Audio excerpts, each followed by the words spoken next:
Assalamualaikum warahmatullahi wabarakatuh.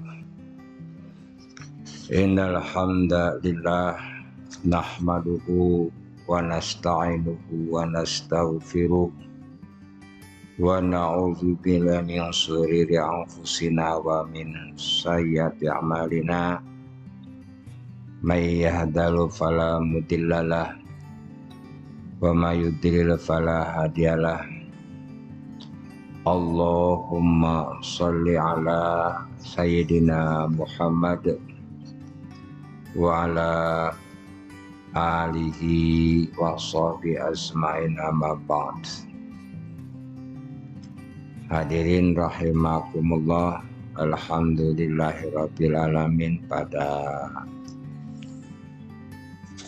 hari Kamis ini kita awali hari Kamis ini dengan sesuatu yang insya Allah termasuk salah satu ibadah ketaatan kepada kita, tatkala kita dasari dengan keimanan.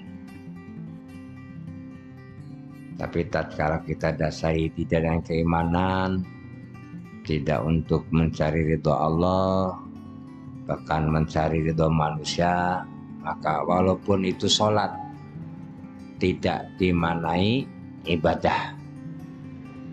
Ada dua unsur yang harus dipenuhi dalam sesuatu disebut ibadah. Yang pertama, yang dilakukan sesuai dengan aturan Allah dan Rasulnya. Yang kedua, motivasi atau niatnya harus memang untuk mencari ridho Allah.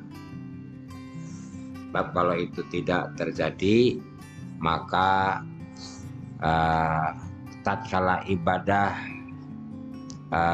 misalkan ibadah mahdhah, ya, kita nambahi gerakan, maka itu disebut bid'ah, tidak disebut ibadah. Jadi tatkala sesuai dengan hukum Allah tapi tidak disadari dengan untuk mencari ridho Allah, juga tidak disebut ibadah. Ibadah itu adalah taat kepada Allah, taat lahiriah yang dilakukan sesuai dengan aturan Allah, taat batiniah hatinya hanya untuk mencari ridho Allah. Sebetulnya secara akal pun kita selalu mengatakan, apa sih gunanya mendapatkan pujian dari orang?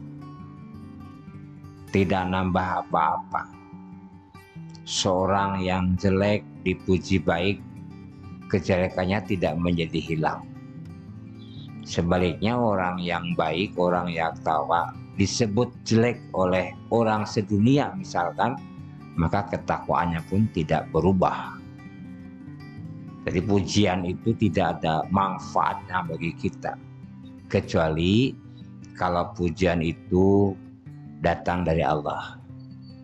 Nah, kita harapkan kita diposisikan menjadi orang yang betul-betul selalu mendapatkan ridho Allah. Kita ridho, Allah pun ridho. Nah, kalau sudah seperti itu, klop ya. Radhiyallahu anhum wa radu an. Allah ridho pada mereka dan mereka pun ridho kepada Allah. Nah, maka sering kita membaca mengawali sebuah kegiatan itu, misalnya kajian, dengan ikrar di hadapan Allah. Raditu billahi robba. Ya Allah, saya ridho. Yang namanya ridho itu dasarnya ilmu.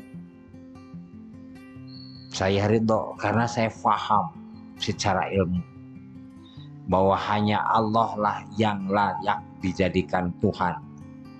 Tidak ada satupun selain Allah yang layak dijadikan Tuhan. Di dalam surat Luqman ayat 10 Allah pamer ini adalah ciptaanku. Allah telah menciptakan langit bi ghairi amatin, dengan tidak ada tiang. Allah menancapkan gunung-gunung supaya bumi ini tidak bergerak. Allah menumbuh kembangkan binatang-binatang makhluk hidup yang ada di bumi ini. Maka ayat 11-nya, aruni, tampakkan ke dalam diriku ada yang bisa seperti itu. Kalau fair, kalau memang ingin mempertuhan, menjadikan Tuhan selain Allah, ya prestasinya harus sama dengan Allah, ceritanya gitu aja.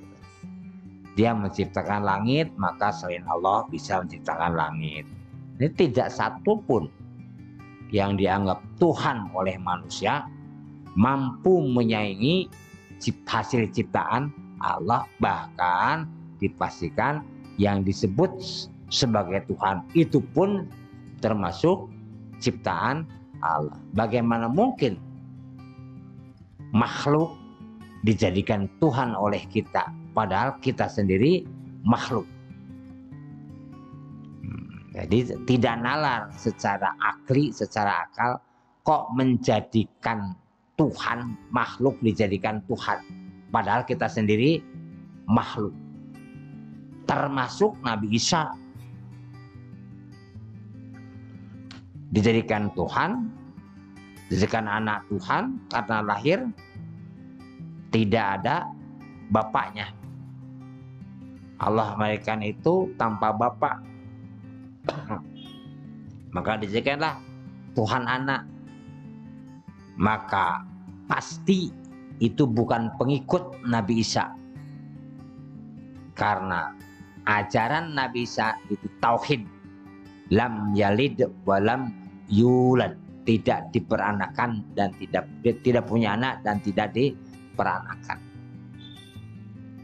Maka disebutkan di dalam surat 559 itu, kalau memang pengangkatan Isa sebagai Tuhan itu karena tidak ada bapaknya, karena lahir dari seorang ibu yang suci tanpa disentuh laki-laki, kok bisa lahir seorang anak, itu alasannya dianggap Tuhan. Maka Allah menjawab di surat Al-Imran 59 itu, mestinya yang layak dipertuhan itu adalah Nabi Adam alaihissalam, karena bukan hanya tanpa bapak, Nabi Adam lahir tanpa bapak dan tanpa ibu, tapi tidak satu pun yang mempertuhan Nabi Adam.